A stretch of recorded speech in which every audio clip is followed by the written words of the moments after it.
អូនតៃមែន ចាតៃ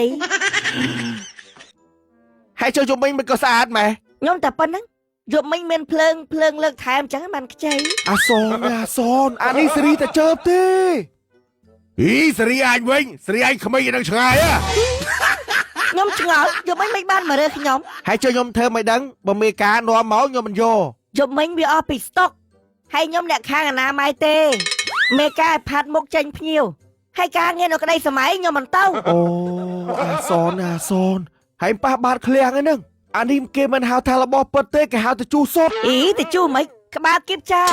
មីងខ្ញុំសុំវមីងទៅផ្ទះវិញហ៎បើពុនខ្ញុំមកងាប់ខ្ញុំឡយ នេះយប់មិញសិតតែឲ្យឡើងឡានមកចាំបងជូនទៅផ្ទះមិនជូនទៅផ្ទះយកមកនេះខ្ញុំខំតអស្មានរមមកដេកស្រាប់តែមកដល់បិទទ្វារចាក់សោជាប់នៅក្នុងឡានមកអាងាប់ ហើយជួយចែងខំប្រឹងនិយាយទៅអី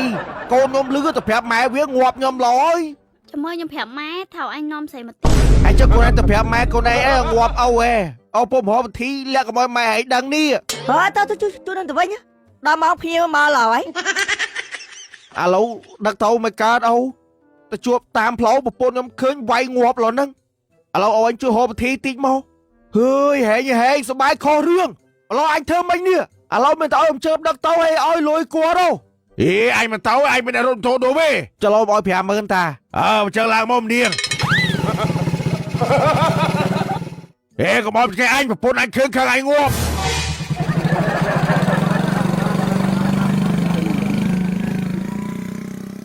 ហើយប្រយ័ត្នប្រពន្ធឲ្យលេក្បាលចោល